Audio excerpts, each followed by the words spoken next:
Now, Penn State didn't add anybody new in this late signing period for the class of 2024, but I'm not really losing any sleep over it when you have a player like Quinton Martin who could change positions to start his Penn State career and make an impact day one in the 2024 season.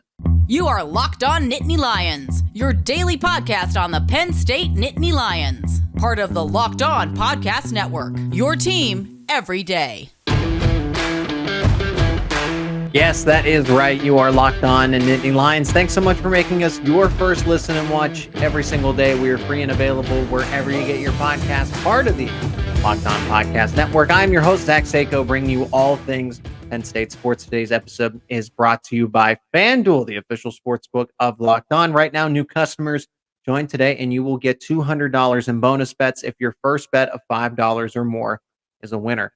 Visit FanDuel.com/LockedOn to get started. If you're not already, become an everydayer. Subscribe to Locked On Nittany Lions on YouTube and wherever you get your podcast for the latest analysis, conversations around your favorite Penn State sports, talking football, talking recruiting, men's basketball, men's hockey, wrestling, all of that and more here on Locked On Nittany Lions. Class of 2024 is truly in the books now. There was the early signing period, and now there's the late signing period. And although Penn State didn't pick up any additional commitments in the class of 2024 to enroll later on, this class is still iconic, very talented, versatile, and Penn State checked off a lot of boxes. They checked off a lot of needs in this class. There's a few players that I want to focus on particularly, Quinton Martin being the one. And I think Quinton Martin's development, his trajectory is going to be an interesting one because Penn State's pretty stacked at running back for the moment, right? Nicholas Singleton and Katron Allen are back for one more season. Wide receiver, however, that's a little interesting. Yes, you bring in Julian Fleming from the transfer portal. Trey Wallace is back. Keandre Lambert-Smith is back, but there's still a lot of other question marks. The reason I would like focusing on Quinton Martin particularly, I know Cooper Cousins is very talented. Luke Reynolds is insanely talented. Ethan Grunkmeyer is the quarterback of this group. Quinton Martin, when we talk about versatility here, Martin can play running back, can play wide receiver, can play safety, can play linebacker. He can play just about any receiver, any position that you ask him to on offense and defense. He can be your kick returner and punt returner, which I fully expect him to be going into the 2024 season. He is that good. Quinton Martin, currently listed at 6'1", 185 pounds. He's probably going to put on 20, 25, maybe even 30 pounds over the course of the offseason. He did enroll early, but that is a player that I think could start out at wide receiver. I know. It might be crazy. Like he was recruited as a running back. He's listed as an athlete, but Penn State promised him being a running back first. Well, there's not exactly ample opportunity to get on the field when Nicholas Singleton and Katron Allen, two future high NFL draft picks, are still on this team. And then don't forget about Cam Wallace. Don't forget about London Montgomery, who are now going into their second seasons.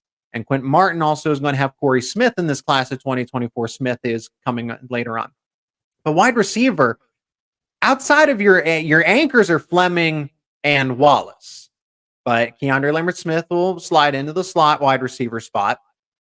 After that, it's really a toss-up. I know there's Malik McClain.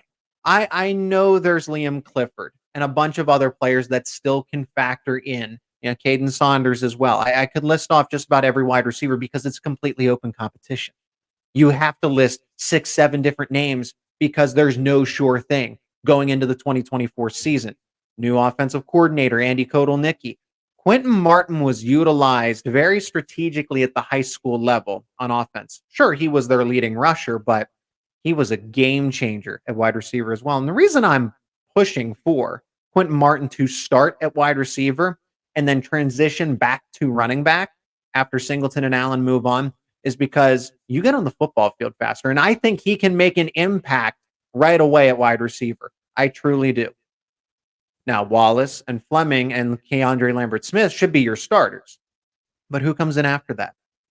Caden Saunders is good. Liam Clifford is good. Malik McClain, all those guys. Those were your next men up in last year's team. But I feel like Quinton Martin at 6'1", you see what kind of weight he adds. Probably the 15 to 20 pounds or so going to 200. That is a good size for wide receiver. Now, you would like him to probably be around 220, 225 when he's a running back.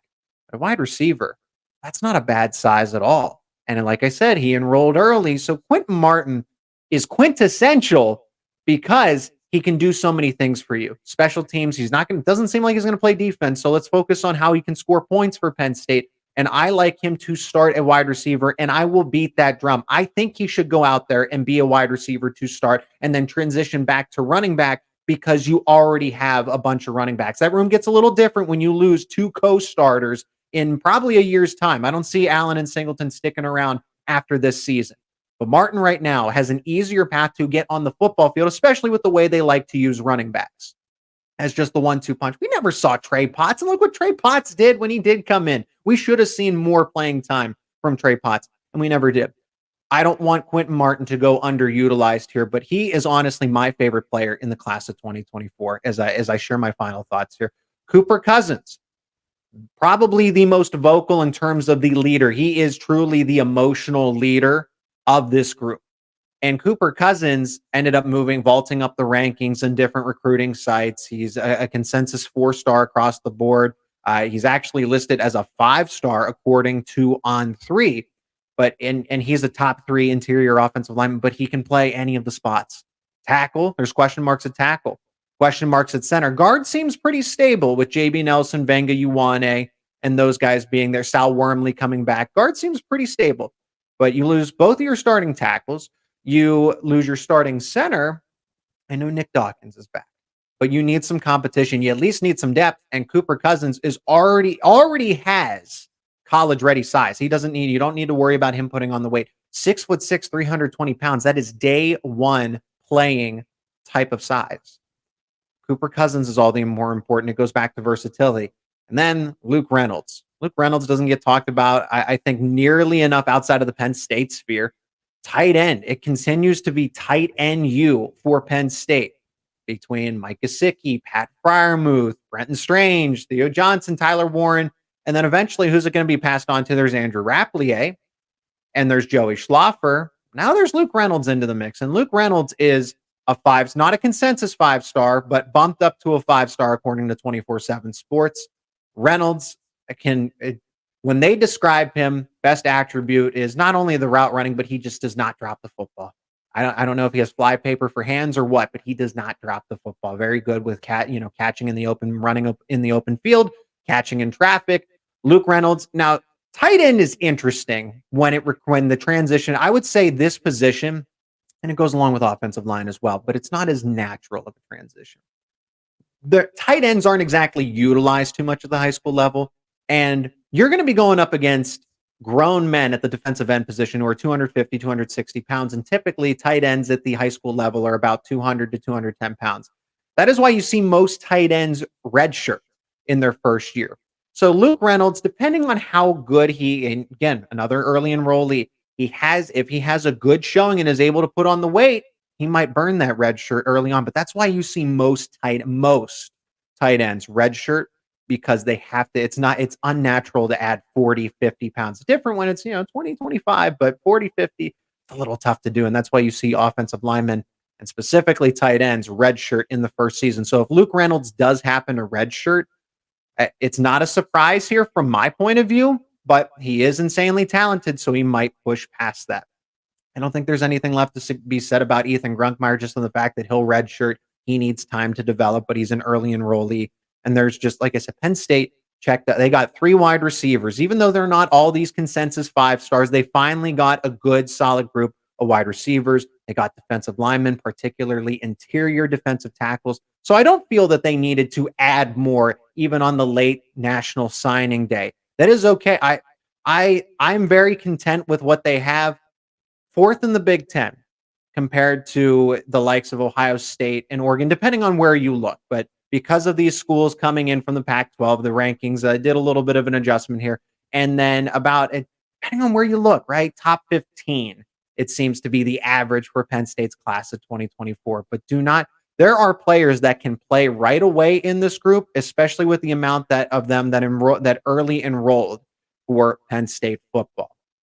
But I like this class of 2024. I think the biggest thing, and it's not talked about enough, it's the fact that Quinton Martin could play sooner rather than later if he changes positions, and I would encourage it with that size, with that intelligence, and he already has the playing experience. It's not like he's going from a running back to learning how to play wide receiver. That was a concern with Nicholas Singleton. How much can they throw him the ball out of the backfield? You don't have that problem with Quinton Martin. And James Franklin talked about it specifically in a press conference on early National Signing Day, alluded to the fact that they could use Martin in the passing game and be a wide receiver to start. You don't need him at running back. You need all the help you can get at wide receiver. Why not? And then get creative. Line him up in the backfield. Move him into the slot. I think he should be, if everything goes right, he has the talent to be one of those next guys up. Basically be on the second spot of the depth chart, because the way they run the X, the Y, the Z, he could be a backup at any of those spots. That is how good Quinton Martin is at football. And I don't know why these recruiting sites keep lowering him in the rankings. People will find out soon enough, whether it's at running back, wide receiver. He's going to be a very good kick returner, punt returner. I expect him to start there in special teams. Time will tell. But this class of 2024, even though they didn't get any more additions with this final signing period, is an exciting one and can make an impact day one for the upcoming season. Now, we're still talking recruiting. Class of 2025. Matt Zollers, quarterback target for Penn State. They did pick up a linebacker, a 4-star linebacker in that class, and with one trending in the right direction for the Nittany Lions. We welcome back Dylan Callaghan-Croley in the next segment here on Locked On Nittany Lions to discuss just that.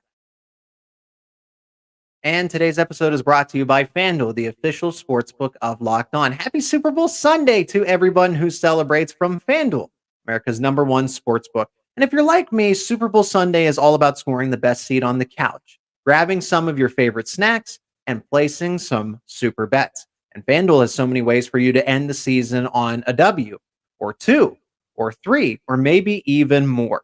Not only can you bet on who will win Super Bowl 58, but FanDuel also has bets for which players will score a touchdown, how many points will be scored, and so much more. The props have already been up if you like Patrick Mahomes passing yards, Christian McCaffrey rushing yards, Travis Kelce receiving yards. You can bet all of that and more at FanDuel. And right now, new customers, when you join today, you'll get $200 in bonus bets if your first bet of $5 or more is a winner. It's that simple. It's that easy. All you got to do is visit FanDuel.com/lockedon to get started. That is FanDuel.com/lockedon. Make every moment more with FanDuel, an official partner of the NFL. And the Locked On Podcast Network is making history. Locked On has launched the first ever national sports 24/7 streaming channel on YouTube. Locked On Sports Today is here for you 24/7, covering the top sports stories of the day with the local experts of Locked On, plus our national shows covering each and every league. Go to Locked On Sports Today on YouTube and subscribe to the first ever national sports 24/7 streaming channel. We bring them back, the expert when it comes to Penn State football and Penn State football recruiting specifically. That is Dylan Callaghan-Croley, editor over at Penn State Rivals, HappyValleyInsider.com. You want more news information about your favorite Penn State sports, you go to HappyValleyInsider.com. Dylan, Penn State could go on a recruiting hot streak here as they just landed a commitment from a 4-star linebacker in Alex Tatsch, and there could be another one on the way in just a matter of days here. Before we get to those targets, well, one's a commit, one's a target still, I want to talk about another target on the offensive side of the football, and that's Matt Zollers, the quarterback, because I feel like this isn't getting enough attention. Sure, it's being reported, but I think it deserves a conversation about it. Zollers was a prime Penn State target before everybody else got involved. Of course, like Temple offered him early on, but Penn State was one of the main programs to reach out to him and get his attention. He's talked about building strong relationships, but now Georgia's involved. Missouri, Kentucky, Florida, USF, the rest of them. And he just took 5 visits in the span of 2 weeks. Where does Penn State stand with Matt Zollers, who's a 4-star quarterback and projects very well in the class of 2025, even though they already have Kritza committed? Yeah, thanks for having me back on, Zach. Of course, always love jumping on the pod with you. Yeah, Matt Zollers. Penn State still, I think is one of the top programs in his recruitment here. I think, you mentioned he took those 5 visits over the last 2 weeks to Missouri, Florida, Georgia, USF, and Penn State. Yep. As I see it right now, I think Penn State is probably still the leader for Zollers right now, but it is definitely a lot closer of a recruitment than it was before these last 2 weeks. The school I'm watching a lot right now is Georgia. Okay. A little bit of Georgia insider action right here. It appears the Bulldogs have 3 quarterback targets in the 2025 class right now. Julian Lewis, the Georgia commitment, the USC commitment, who they're trying to flip. Former Penn State target Ryan Montgomery, who's eliminated the Nittany Lions over the last few weeks, and then Matt Zollers. If Lewis does not seem like a viable candidate to flip his commitment to Georgia in the upcoming weeks or months, Georgia's going to turn their attention to Montgomery and Zollers in that case. I'm sure they'll offer some others, but those two would be next up on the board. Now, Montgomery received on Rivals recently a future cast to South Carolina, which I do know he has a good relationship with that staff down there. I have not gotten the sense just yet that is a position where I would future cast it, but South Carolina's definitely done a good job in that recruitment, which if, say, Montgomery does commit to South Carolina, that would make a big difference in the Zollers recruitment, because that would, you would have to think make Zollers potentially the number 1 target for Georgia going forward, and that would impact Penn State definitely. I mean, when you're, you can pick between Penn State or Georgia, that's a tough decision. You do stay home and play for the Nittany Lions, or do you go to Georgia, where I believe the Bulldogs are likely to take a 1 quarterback class in 2025. Penn State's going with 2 quarterbacks in this class. How will that impact it? So I do think Penn State's still in a good spot, but I think a lot can still change in this recruitment. He still plans on taking visits again this spring before making an announcement. But we are, I would say, going down into the stretch for the Zollers recruitment. I'm expecting him to make a commitment here in March or April. And Penn State will be among those finalists for sure. But I'm not going to sit here and say right now that I would say it's absolutely going to be the Nittany Lions, though I still feel like they have a very good shot. He has a good relationship with James Franklin, with Danny O'Brien, and he's getting to know Andy Kultanicki, of course, more and more each week as well. So things are still progressing well for Penn State there, but the emergence of Georgia as a potential suitor here definitely can change the picture more. Yep. Yeah, if the SEC schools are getting involved for just some kid on the eastern side of Pennsylvania, that means he's a really good football player. Right. I feel like for Penn State, it's Malik Washington or Matt Zollers or bust. Now Kritza is a good quarterback, but just with the transfer portal and everything else, you have to get multiple signal callers in each class, because we could see a lot of change with Penn State's quarterback room between Drew Aller could be going on to the NFL. You have Ethan Grunkmeyer coming in, of course, now officially on campus. But there's Bo Prabula, there's Jackson Smolik, and then possibly getting 2 more quarterbacks in this upcoming class. It will be interesting to see how it all unfolds. Dylan, let's actually pivot to the player that is committed. So Zollers still a target, but the linebacker that just recently committed out of the Pittsburgh area, Penn State is just dominating the state. And another Pittsburgh area, Western Pennsylvania area kid that they're able to pick up a commitment from, 4-star linebacker Alex Tatsch, 6'3", roughly about 210 pounds. Good ideal size at Penn State. We've seen them transform the likes of Tony Rojas from a lower weight all the way up, putting on 29 pounds in one off season, but has all the intangibles, intelligent football player. There's questions about, is he playing the right competition? He's in the WPIAL and he's at a 4A school. So I don't have any questions if he's playing down to competition. I think he fits in at Penn State very well. And for him too, I know he was always projected, like yourself and everybody else was projecting him to Penn State. But the fact that there was essentially a few conversations in between with going from Manny Diaz to Tom Allen, and he makes this commitment now, is very telling, the impact that Tom Allen is already having at Penn State. Yeah, and that impact, I think, is going to be felt a little hint towards the future. It could be felt more. Yeah, we're going to talk about that too. Yeah, very quickly. But Tash, this was when we were I was on the show a couple of weeks ago. We mentioned that was a player in the junior day that we felt pretty good about. We'd have on commitment watch and into that junior day. It didn't happen on that junior day, but if it didn't happen, then it was going to happen probably in the foreseeable future. He gets back on campus this weekend, and they seal the deal this weekend, which I think is big because he picked up a Notre Dame offer, I think, on Thursday night or Friday, just before making it back to campus. And that was an offer where I didn't think it was going to be a game changer. I didn't think they were going to, upseat Penn State as the top school there.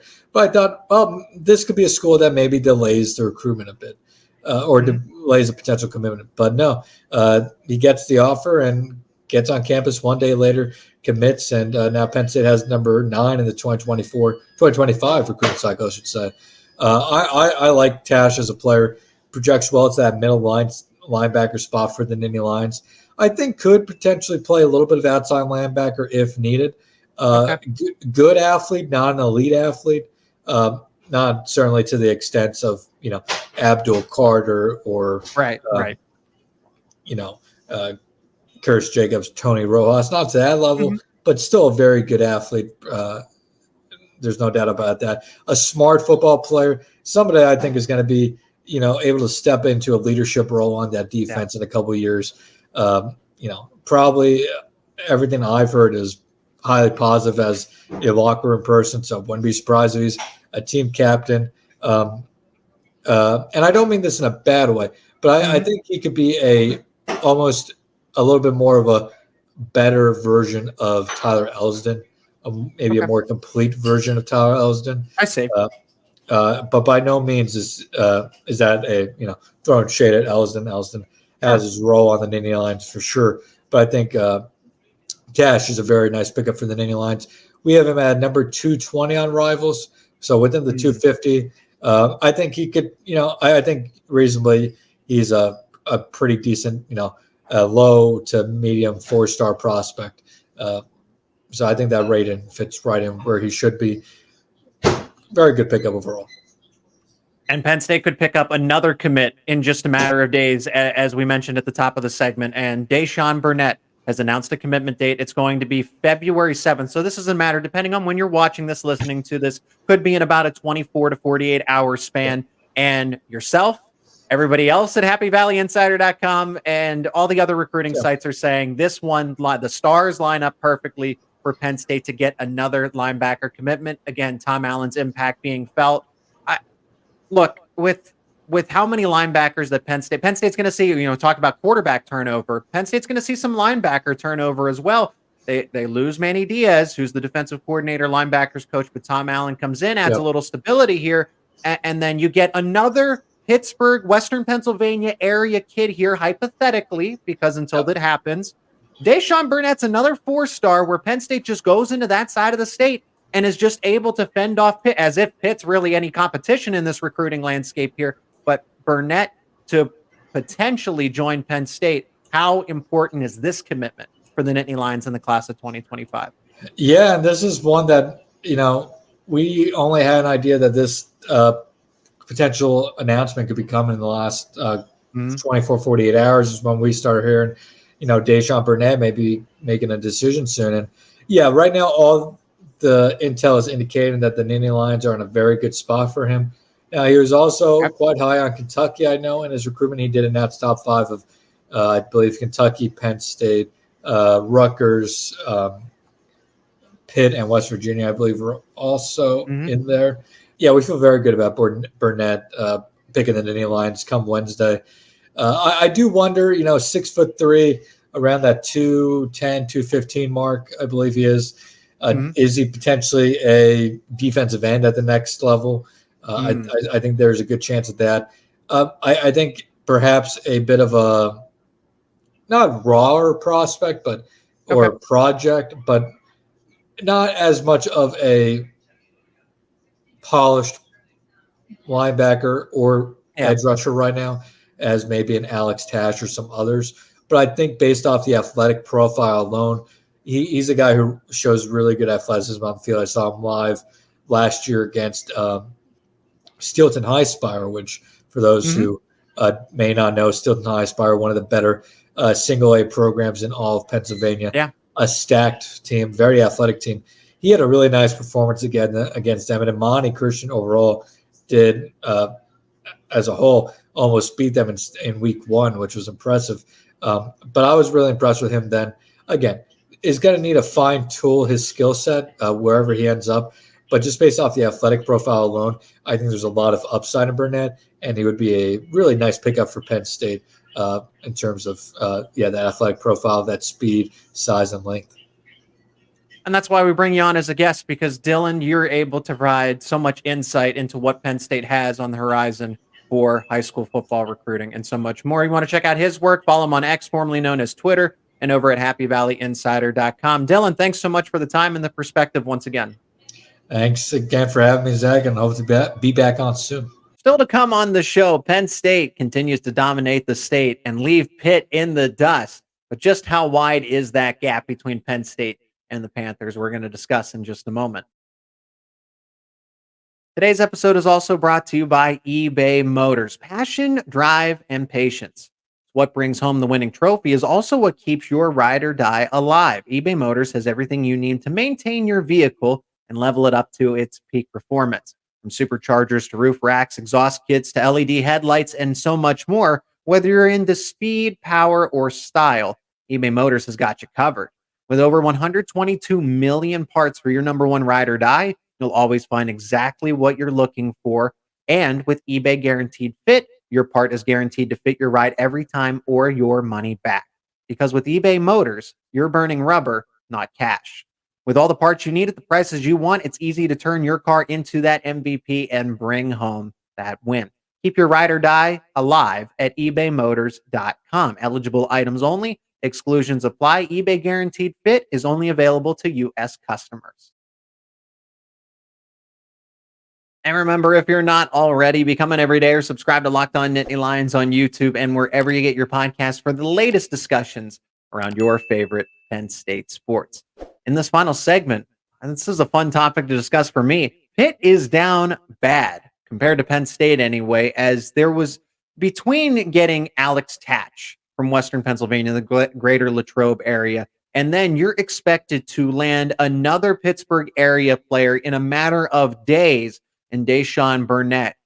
How Pitt is not able to even keep some of its talent in the area, and Penn State continues to get Pittsburgh area kids to come play in central Pennsylvania, and some of them also leave to go out of state to other schools. But let's talk about how bad it is, and I'll give a shout out to Big Ten Conference Ryan, B1G_ Ryan on X, formerly known as Twitter, and puts out this fact about just how bad it is for Pitt. There have been 49 recruits in Pennsylvania ranked in the top 500 of the 24/7 Sports National Composite Rankings from 2022 to 2025 classes. Pitt has signed 0 of the 33 from 2022 to 2024 and is not projected to land any of the 16 in the class of 2025, including 3 WPIAL players committed to Penn State. So that's Alex Tatsch, that's Xavier Thomas, and Brady O'Hara, who are already verbally committed to Penn State's class of 2025.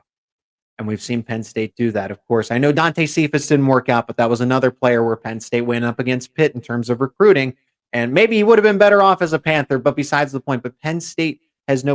Look at Daquan Hardy coming over from the western side of Pennsylvania to central PA to play for the Nittany Lions. It's just, what is Pitt doing? What are the Panthers doing? What is Pat Narduzzi's game plan at this point? Because when he came in, he said basically that he didn't say directly that he was going to challenge Penn State, but his goal was to dominate the state. Well, who says that? Who frequently says that? James Franklin says that he's going to dominate the state. Haven't seen the Panthers offer any resistance when it comes to head-to-head recruiting against Penn State. That's why Penn State usually gets at least in this past cycle for the class of 2024 and going 2023, 2022, they are landing at least 5 of the top 10 players in the state of Pennsylvania, and then some of them are going elsewhere, but they're not going to Pitt. It's not because they're going to Pitt. They're going to down to the SEC, or they're going to Ohio State, or they're going to Michigan. That is Penn State's fiercest competition when it comes to recruiting. And Dayshaun Burnett, even though it's not official at this point, but everybody and their brother is projecting him to go to Penn State when he should hypothetically wind up as a Pitt Panther, and he's not going to. They're going to miss out on another one. I'm surprised that Pat Narduzzi has lasted this long with the Pitt Panthers, because they haven't made, it's not like early on they maybe got 1 or 2 Pennsylvania kids that they were able, and then now they're starting to catch up a little bit to Penn State. I know they had the ACC championship with Kenny Pickett and everything, but what else does Pat Narduzzi and Pitt have to show for their success when it comes to Penn State? Comparing and contrasting the two, what does Pitt have to show for it? An ACC title, and that's just about it. Penn State's got a Big Ten title, multiple New Year's Six Bowl appearances, multiple New Year's Six Bowl wins, and always consistently being around the top 10, top 15 in the rankings when it comes to the actual college football season. And then the recruiting rankings themselves, Penn State is usually around the top 10, if not inside of it, and then top 15 at a very minimum. And Pitt is nowhere to be found. It's bad. The gap is huge. The gap is so far apart. It's not like, okay, Pitt's a close second or so.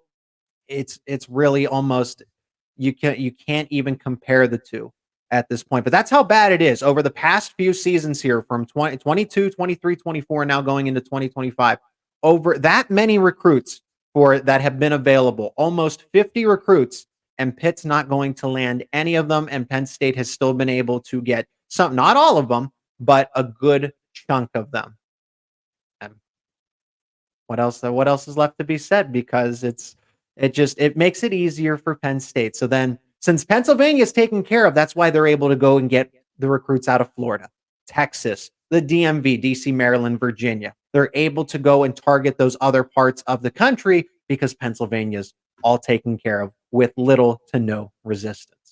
That's going to do it for this edition of Locked On Nittany Lions. More content to come. We're going to talk about wrestling. Penn State takes on Iowa on the road. That'll be an exciting dual meet. We're going to talk to Jeff Byers to get a preview of that one in depth. More football conversations as winter workouts have started and players are already impressing. Some surprise names are impressing. So for the latest conversations around your favorite Penn State sports, keep it right here on Locked On Nittany Lions.